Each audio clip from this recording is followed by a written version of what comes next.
Hi, this is Dr. Hisham Bakr from Bakr Business and Management Academy. Nice to meet you all again. In our last session, we discussed about the project management. In our part one, we talked about the PDCA cycle, and we discussed and interpret the responsibility assignment matrix or the RAM, how we can integrate with work breakdown structure or the WBS in project management.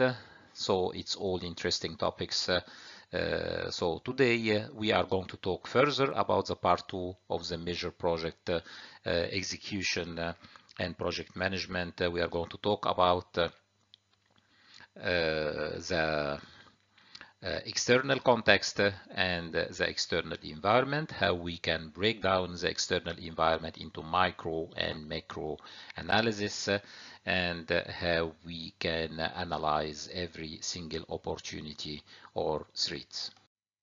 How we can align actually the external environment between micro and macro analysis. It's very interesting to know in this session of today.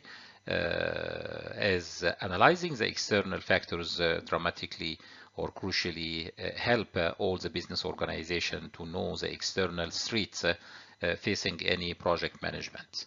So it is very important to know about how to analyze, how to not ignore any micro or macro analysis of any external factors or internal factors even.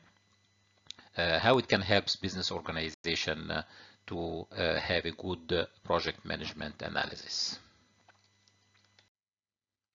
At any time you may wish to scan the QR code in today's session.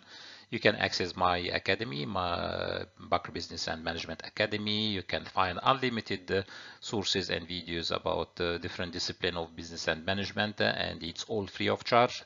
You can have also access to post your chat in the comment or feed or chat room, and I'll be very happy to reply to everyone again, or drop me an email about any further advanced query, and I'll be very happy to assist you. Let's have an overview actually about the external context.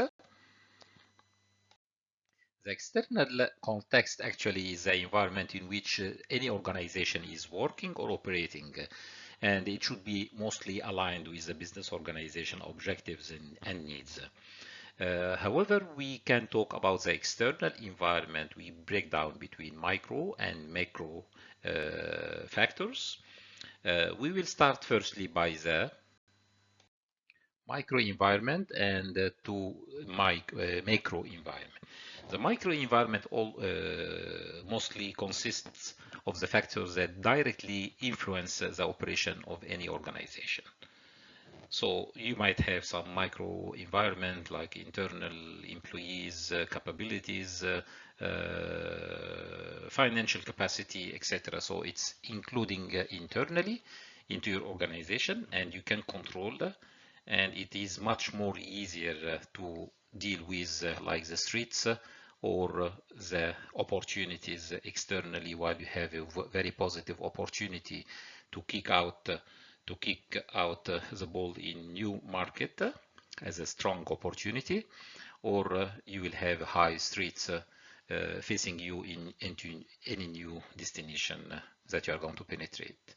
While the macro environment consists also some factors externally like the regulations, law, that you don't have upper hand or control on them, and by any way you need to obey and control, like the taxes, for example. In any unstable economy, in some of the countries you can find, there is a sudden change in the taxation regulations without any prior notification to the business entrepreneurs or business organization. So it's making a very big challenge for them how to make your quotation, how to send your quotations to your customers, how to respect with your clients with the quotations that you submitted based on some existing taxes you have in any country. However, in the risk analysis, you should consider this as a macro environment, external factors that you are not able to control, but however, you must include this in your risk analysis and assessment.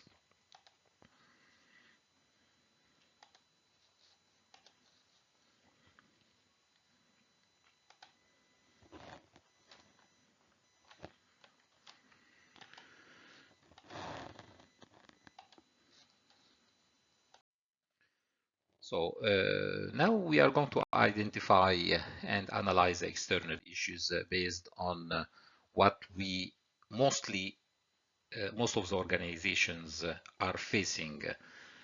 Frequently, the common factors that are confronting the big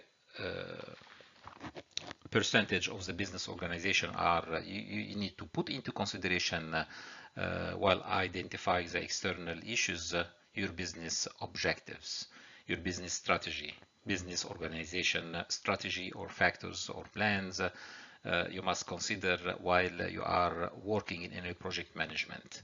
It's not only to consider and analyze the external issues, but however, what is internally the business organization strategy and planning? What are the objectives? What is the quality standard that your company must comply and follow? What are the regulations of quality metrics that you need to follow up and comply to while working in any project management? And most crucially, what is the competitor analysis? I'll stop here for a few seconds while I'm talking about the competitor analysis. In one of my researches, I have been identifying the I competitor analysis business approach in any business organization, especially the multinational corporation or the MNCs. So you must consider all the competitor analysis, including the small entrepreneurs, the small and medium enterprises, the micro, small and medium enterprises. You never ignore any small competitor around you, because if you ignore the small competitors, you unconsciously reach the arrogance line of your business organization, which will impact the sustainability line of your business organization, which I also defined and predicted that it is most commonly between the year 10 and year 15 in any business organization. If you are getting arrogant as a business organization in such stage, you are very strong, you are very proud of your previous achievement, your growth line is jumping up dramatically. So you are getting sometimes, and in many organizations, arrogant. You ignore any company around you, and you ignore even the customer relationship management and customer satisfaction of your clients, which will be a very critical threat to your business organization, and your sustainability line can be dropping down dramatically as well and lead to bankruptcy. I have done some research on biggest multinational organizations that I will discuss maybe in a further stage in the errors and pitfalls of project management around the world, especially the big disasters that happen in the southern hemisphere and in some very advanced countries and continents, but we will leave it for later. Also, the economic reports, it is very important because you must comply and match your project implementation as per the necessary reports and the available free access reports that you can have, or using some consultants report to be able to analyze the external issues, to be able to predict the external issues. One of the templates that is most commonly known, the PESTEL template or the PEST template, is some inclusion and integration of political, environmental, social, and technology or technological. So all these four factors combined, it is some integrated analysis that you must consider while you are penetrating in any destination.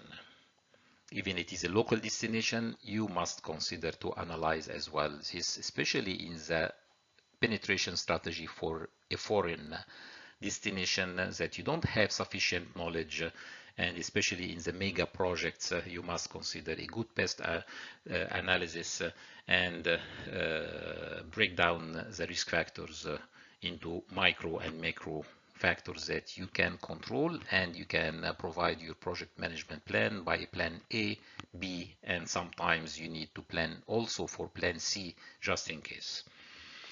Risk and opportunity assessment, actually, it is the second crucial important factor among those top 7 factors that I can consider in the project management, identifying and analyzing the external issues.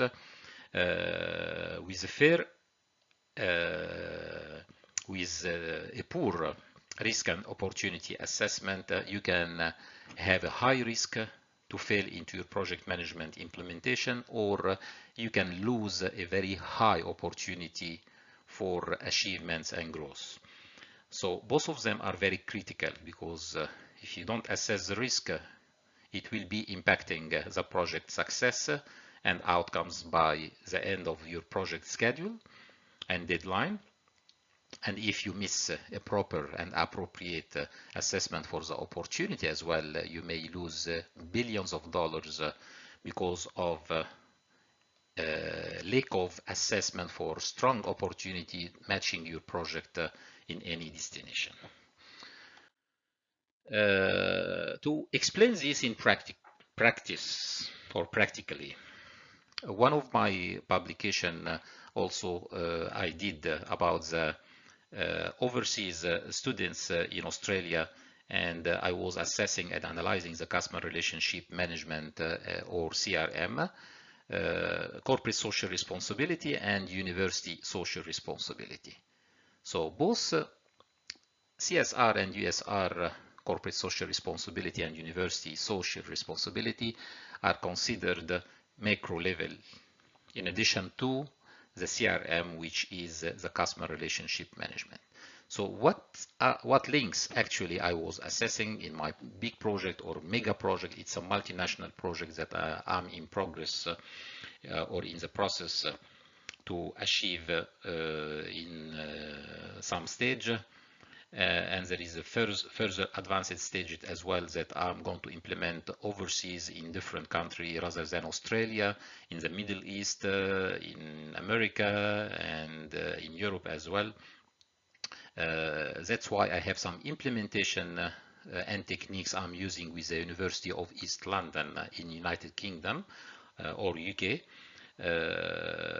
which is enhancing the education higher education policy and higher education level in the way you are delivering your learning techniques and materials to your students, while considering a good way to deliver for student satisfaction, customer relationship management, a good sense and high responsibility among you as an academic working at any university, as a USR, responsibility and duties, and matching with the overall responsibility of the CSR. Even I was integrated with 10 of the 17 Sustainable Development Goals of the United Nations, and I was initiating some very important higher education framework, which was highly recommended by my examiner in this research. It was in my PhD research actually, and recommended to the Australian federal government to implement in all the Australian universities, including some extension abroad in different universities around the world. What are the relationship between the macro level, which I mentioned, and the micro level? What are the micro level actually? It is something internally I was analyzing in Australia. Overseas students are facing liminality. What is liminality means? most commonly loneliness, especially during COVID. During COVID, many restrictions, very highly restrictions, or very highly restricted regulations in Australia was among the top continents and countries that have the highest regulation and restrictions around the world, which created a very high sense of liminality, separation, physical separation from your families, from your culture, from lots of important mental health factors that you did. And marginalization, it is in somewhere informal exclusion, or sometimes with a limited implementation, you can refer to as some kind of informal discrimination from some people living in the country, and it's very natural, very normal in any country around the world that you can face some people who are racist and excluding people from work, fair work regulations, etc. So the micro level you can link with macro level, and we generated a very good outcome that I designed the framework, the Australian higher education policy and framework that most of the universities, all the universities are highly recommended to follow up to assess the mental health of every students, especially the overseas students, because they do have a minimal rights in the country, and provides them a warm environment for engagement from academics, from their peers, from the government, some scholarship, some advanced techniques to assess the mental health and predict any risk analysis. Why I'm mentioning this in the project management? Because of this, Australia mostly lost